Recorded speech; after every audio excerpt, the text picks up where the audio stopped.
Welcome back, everybody, to Fantasy R&R. My name's Rob. I'm Ryan, and this is the Week 12 review. Ryan, let's hit him with the jingle. This is Fantasy with Rob and Ryan, Fantasy R&R. All right, folks, Thursday night football. Arizona Cardinals versus the Seattle Seahawks. We have a rematch of the ages here. This is going to be a fun one here. We got Kyler Murray versus Russell Wilson. As of right now, we've recently seen Russell Wilson call out his defense, saying that his defense has been so lackluster that he has been making mistakes because he has been on the field for so long trying to make big plays. So what does that mean for your fantasy team? Start Kyler Murray. Start DeAndre Hopkins. Start Christian Kirk. Start anybody that's on Arizona as of right now, because Seattle's defense is awful. Russell Wilson has been making those mistakes. It looked as if he was a runaway with the MVP. Right now, not so much. Play Arizona. This is my game of the week. This is going to be a fun one. Ryan, what's your take on this one, bud? I just want to point out that if you have Carlos Hyde on your roster currently or need to go get him, he's going to be the main back for the Seahawks. Chris Carson is questionable after missing last 3 games with a sore foot. He is unlikely to play this weekend. Kenyon Drake and Chase Edmonds are going to probably be doing some timeshare together on the Cardinals. And obviously Kyler Murray is nuts on the feet. He's going to be doing a lot of that work. Get him set up now. DJ Dallas, probably want to put on the back burner. Travis Homer, I don't think they're going to be getting a whole lot of touches this week on Seattle. No, good point. Let's jump into Sunday. Sunday, we've got the Philadelphia Eagles at the Cleveland Browns. I can't think of 2 worse starting quarterbacks that you could possibly be rostering right now in Carson Wentz and Baker Mayfield. Don't have too much to say about this game. Philadelphia does have Miles Sanders back. He looked pretty good last week. You got to keep deploying him because somebody's got to do something for this Philadelphia team. And for the Cleveland Browns' sake, I really don't know who you're starting on this team. Is there anybody that you see in this game, Ryan, that jumps out to you? No, I think that there's some questions on the Cleveland Browns defense against this suspect Eagles offense. Myles Garrett was in a close contact COVID list, but it seems like he's going to be playing. Sheldon Richardson probably going to be playing. So this Cleveland Browns defense could be a big play against the Eagles with a struggling Carson Wentz.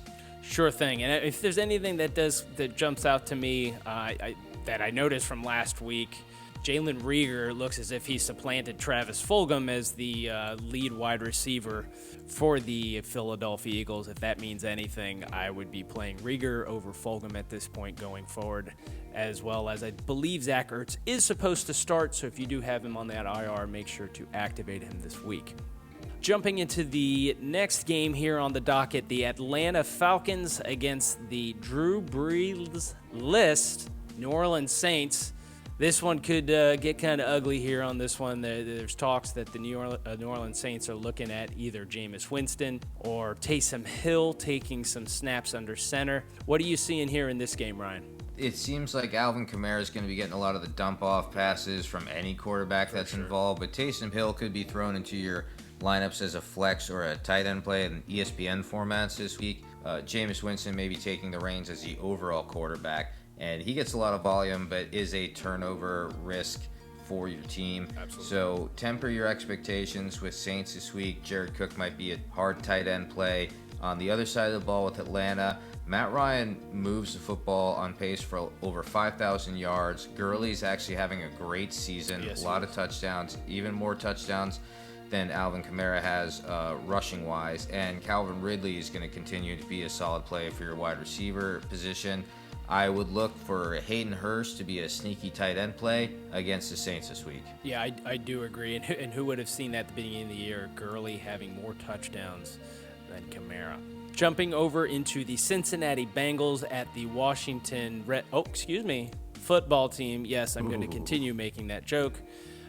This is kind of an interestingly bad game. I do continue to like watching Joe Burrow. I think he will be a starting quarterback for fantasy teams to come once they, get an offensive line.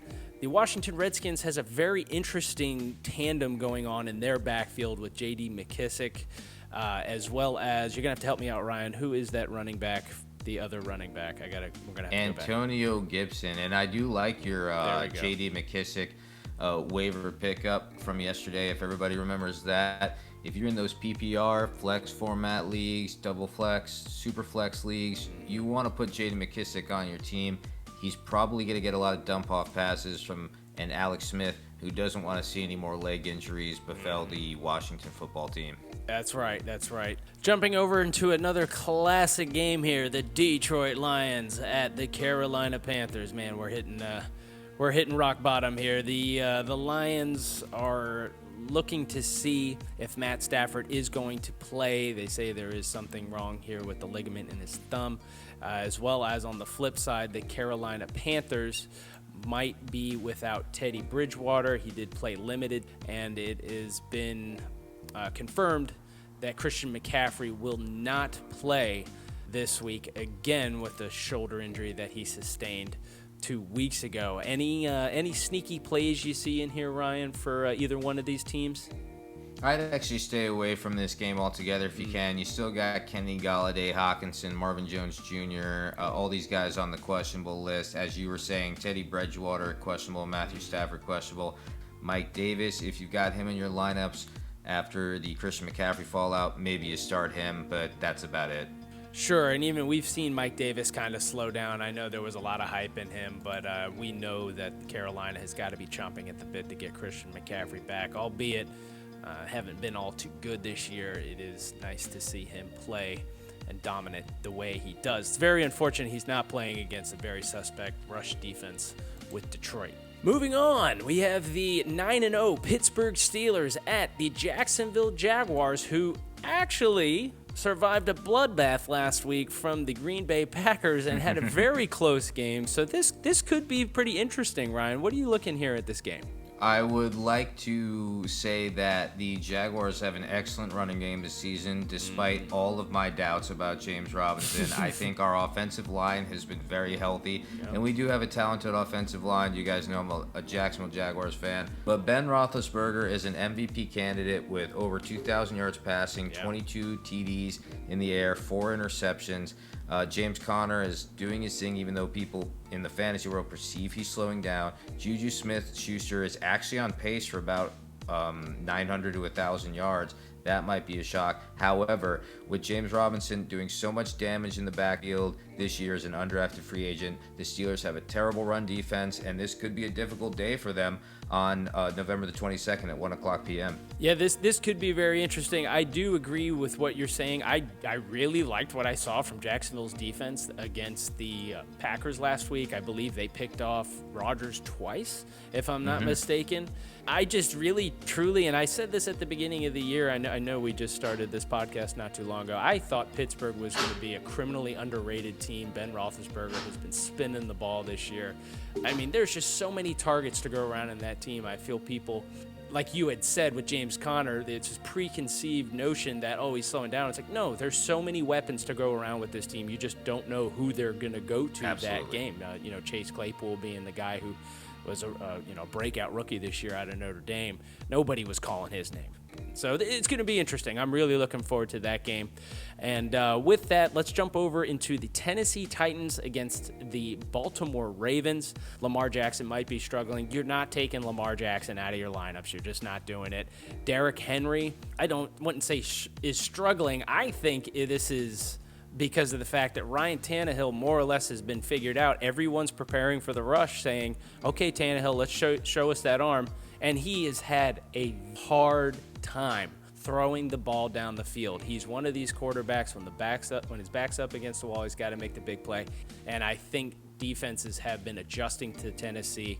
Baltimore coming off what I would like to think as an embarrassing loss. I know the weather conditions were bad, but losing against the Patriots when Baltimore's in a win now. Baltimore, for fantasy purposes, needs to figure out this running back situation. I'll turn blue in the face until I say it. One of my I want to believe players, cue the X-Files music in the background, please. Gus Edwards, they need to give this guy the ball. That's my kind of highlight here in this game. Anybody in particular for you, Ryan, that you see that you would like maybe a little more volume going forward for either one of these teams? I think everybody on the Ravens needs a little bit more volume. Jackson isn't performing up to snuff for everybody's taste. I know that defenses have kind of figured him out. He says they're calling their plays. I wouldn't start anybody in that running back backfield for now if you're trying to win your league. Tannehill has been struggling the last few games. Not sure if you use him this week with the way the Ravens defense has been, but Derrick Henry and A.J. Brown, I think those are the two guys that are continue to produce at the positions that you're playing them in fantasy. Absolutely. And Corey Davis is a guy, just because he had a bad week last week, I wouldn't just give up on a Corey Davis, I think. And I'm not saying to start him. I still believe that's a guy who can catch some game ball there. All right, moving on. We have the aforementioned New England Patriots at the Houston Texans. I do not know what to make of this Houston Texans team anymore. Quick hot take question for you, Ryan. You have a fantasy team, and Deshaun Watson is a quarterback. Are you trusting him week in and week out to be your starting quarterback for your fantasy team? Yay or nay? I think this would probably be one of the easiest matchups he gets. He actually tends to struggle against the Jaguars, who anyone thinks that's going to be a cakewalk for him. But I also own Tua in that league, and this is one of those weeks that I think Tua against the Broncos might be a better matchup than Watson against the Patriots. Watson, I tend to think, is not as great as everybody thinks he is. He throws picks at the wrong time. He fumbles at the wrong time. His TDs tend to come in garbage time. If they don't, they're in the first half of the game and then none else for the rest of the game. With David Johnson being on IR and Duke Johnson in the game, and they're going to have a struggle with the run game, I don't like Watson against the Patriots. The Patriots are getting some momentum. I kind of warned everybody that no matter what you thought of Newton earlier part of the year, this is Belichick's offense. With Damian Harris emerging as a good running back, I think that these guys are going to start to get a couple more wins, and they might even pull one off against the 2-7 Texans. Ryan, would a Damian Harris be a I want to believe guy for you? I don't even know if it's I want to believe in Damian Harris, because I already believe in Damian Harris. There we go. With 300-yard games, he's looking great. You know who I want to believe in? Who's that? Jacoby Myers. We're hearing a bunch of good things from him. It's kind of like a Cinderella story. Sure. I want to believe that Jacoby Myers can get the ball from Newton. I want to believe Newton gets more than one touchdown to this game, and I hope one of them's through the air, and we just see something kind of happen with the passing game in New England. Yeah, absolutely. And Jacoby Myers, I believe, had that nifty little thrown touchdown too for teams that played Jacoby Myers last week. That was a nice little added bonus to his fantasy appeal. Moving on, you had spoken of this game earlier. We have the Miami Dolphins at the Denver Broncos. Miami is surging right now. Under Tua, they are 3-0, I believe. Is that right, Ryan? Well, like we said on our Week 11 waiver grabs, go ahead and stick Salvon Ahmed into your starting lineups if you need to win this week. He's going to be the starting running back for the Dolphins. Gaskin is back next week. Tua is going to be a lot of a game manager, but with a bad Denver defense, you could see a couple TDs from him. With the Miami defense, expect them to get a couple of interceptions or fumble recoveries if Drew Lock does play, and even if he doesn't, maybe you see those anyway. I'm going to go ahead and take the Dolphins by 3 in this one, and I expect Denver to flounder as quickly as possible in the first couple quarters. I think Miami wins big, and they continue to just win games. I think Tua is going to be 4-0 after this one here in the Mile High City.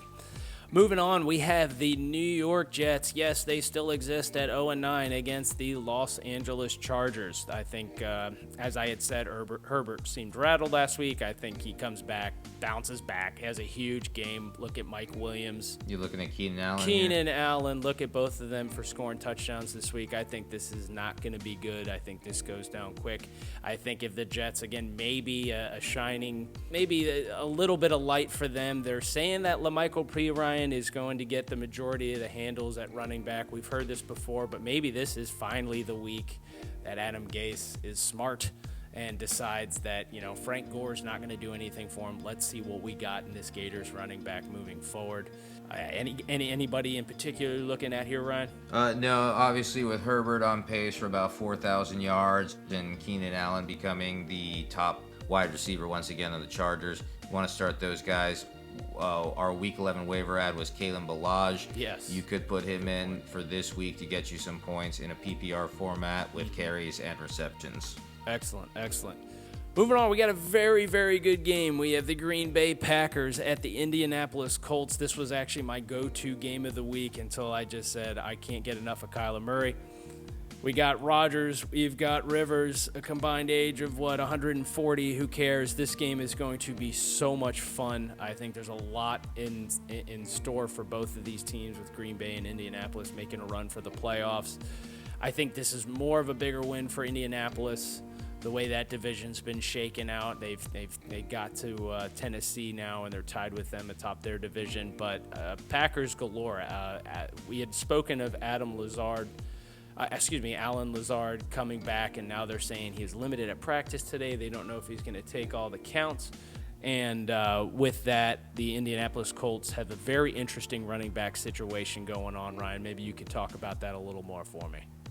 Yeah, and I'm going to go ahead and take my Milik minute here and talk about this. Let's go. Okay, all right. Milik minute is going right now.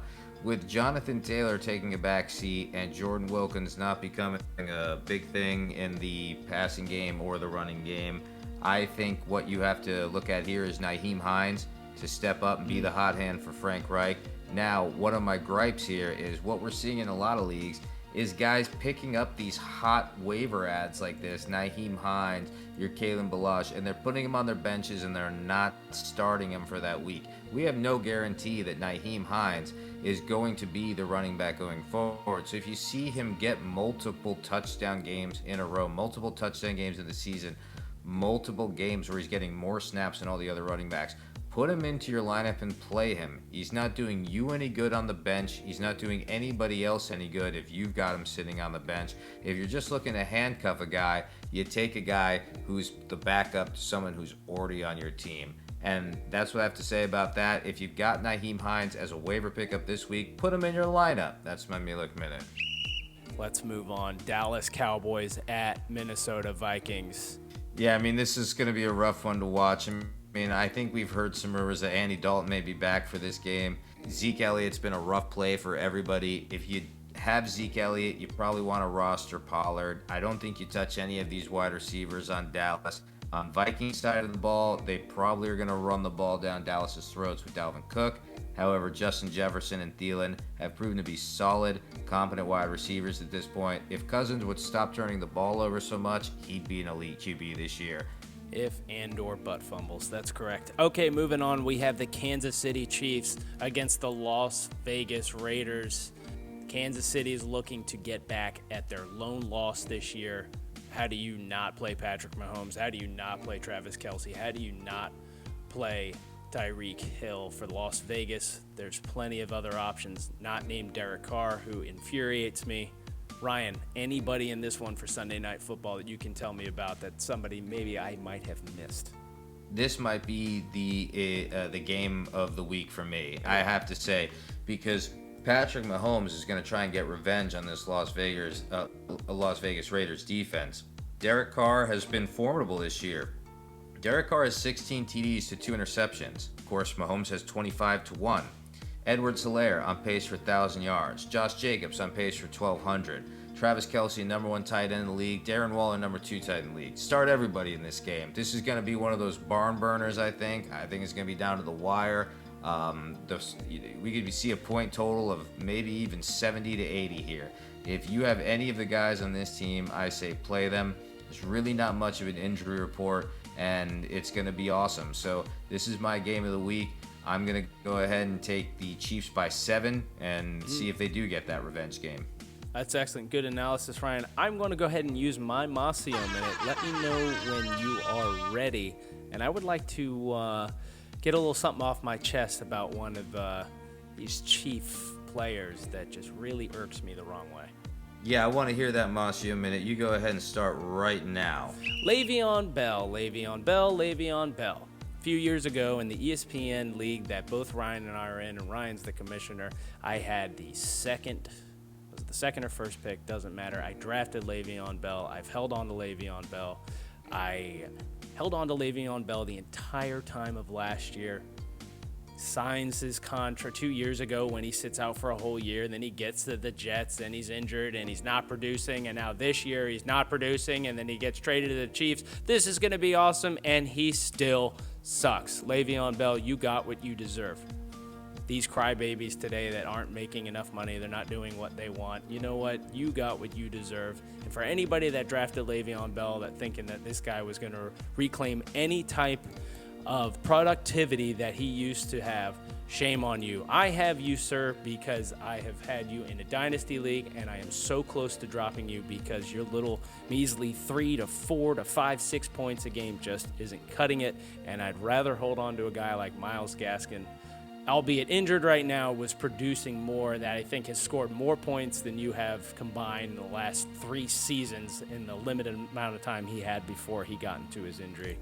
I have a very big disdain on LeVeon Bell, as should everybody else going forward in fantasy football forums everywhere. Just to clarify. I let you go a little bit longer just because I'm ticked off about this situation too. Terrible. But that's okay. Terrible. So why don't you lead us into the next game here that we have between the Tampa Bay Buccaneers and the Los Angeles Rams. Absolutely. Monday night, got a nice little good Monday night game here. The Rams are looking good as of late. I do not believe in golf, but, that's me. Tampa Bay had a huge bounce back last week after that abysmal loss against the Saints a couple weeks ago. Tom Brady is fine. Chris Godwin is fine. Mike Evans is fine. Ronald Jones is fine. My Masio Minute last week was my complaint about what was going on there. Ronald Jones has a huge game. Who knows what happens in this game? I'm still not sold that Ronald Jones is going to end up being the lead back just because of Fournette being as talented as he is. Safely play anybody that's on Tampa. The Rams have been wishy-washy at best, albeit they are still tied in their division. I would like to see, and let's go another I want to believe. I'm a big X-Files guy. Cam Akers. I want to see Cam Akers have a game. Can it be this game? Who knows? I doubt it because of Tampa Bay's defense, but I do believe in dynasty leagues you should be stashing this guy. Stash Cam Akers. Ryan, anything you'd like to add in this game, buddy? I do think Cam Akers needs to be stashed, but I do want to make it known that Darrell Henderson is about on average on pace for about 900 yards and 8 TDs this season. On the other side of things, Ronald Jones has been in and out depending on the game, but he's also having a monster year. Jared Goff is not throwing as many TDs or pushing the ball for as many yards as Tom Brady, and he's got 9 turnovers to Tom Brady's 8. Look for the Tampa Bay defense to take advantage of Jared Goff this week. They are the number 4 ranked fantasy defense right now. They've got a hard schedule ahead of them with Kansas City, Minnesota, Atlanta a couple of times. I mean, they have had one of the hardest schedules and have still managed to become the 4th fantasy defense in the league. This defense is legit. I think you can start them against an offense like the Rams in this situation. The Rams have not been infallible. Jared Goff has had some terrible games this season. He's not playing that well. They don't exactly know what their identity is in the run game. Maybe you give Tampa Bay a chance here to become your top defense for the week. Excellent. With that, notable buys. We got 4 teams. The Buffalo Bills. I will miss you this week, Stephon Diggs. The Chicago Bears. The New York Giants. And the San Francisco 49ers. All right, thank you so much for listening for Fantasy R&R. My name's Rob. I'm Ryan, and we'll see you next time for the Week 12 preview. Let's kick it with the outro jingle. That's what fantasy with Rob and Ryan. Fantasy R&R.